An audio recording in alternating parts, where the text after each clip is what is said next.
Through the countless nights without sleep, handing in papers 1 minute before Moodle's deadline, and the epic nights of fun that we will never forget together, we have finally made it.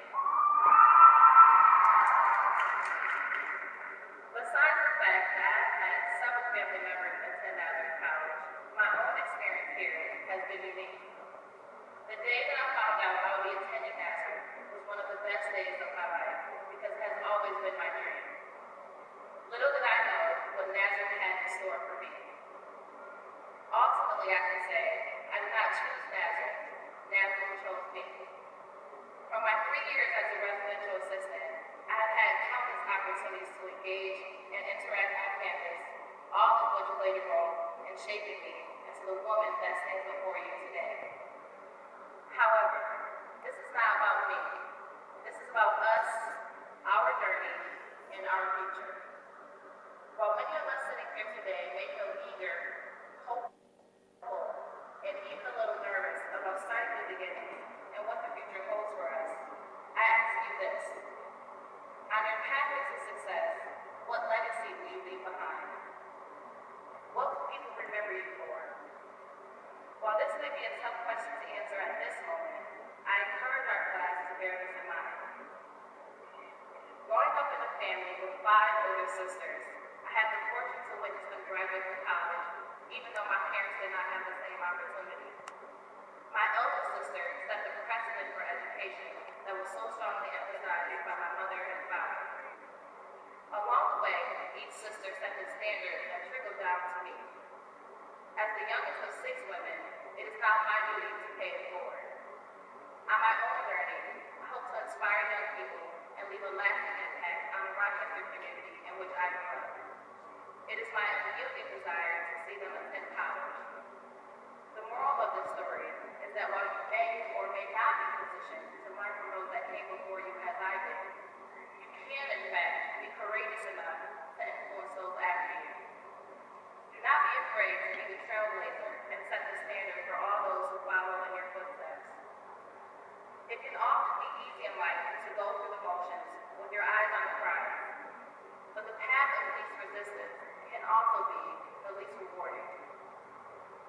Moreover, I'm sure none of us would be here today without the love and support of our friends, faculty, staff, and most importantly, the unconditional love of our family members who help fund our education, no matter how painful. To Nazareth, while we know that you appreciate this class's contributions, we also know that you cannot wait to see the last class of the old core leave,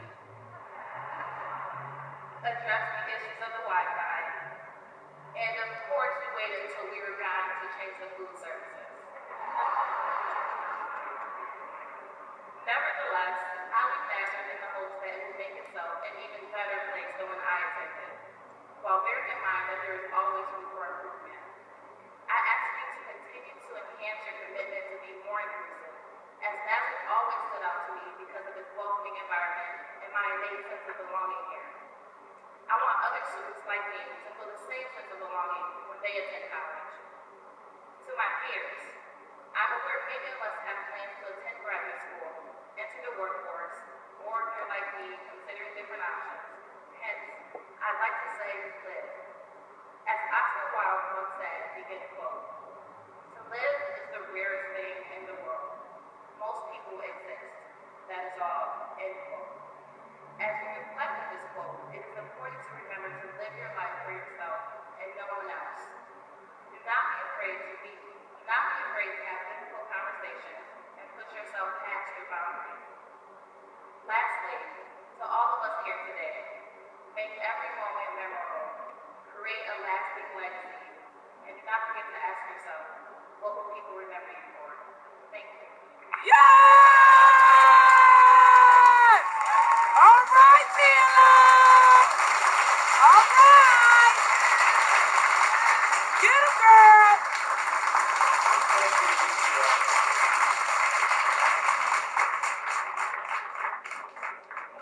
Bachelor of Science, with all the rights and privileges thereto application. Congratulations.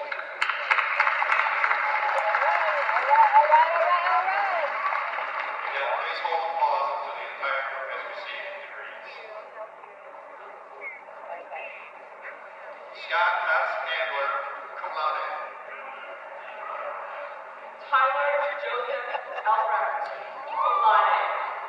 Teresa Lynn Anke. Alexis Joe Ansa. Emily Blankenberg,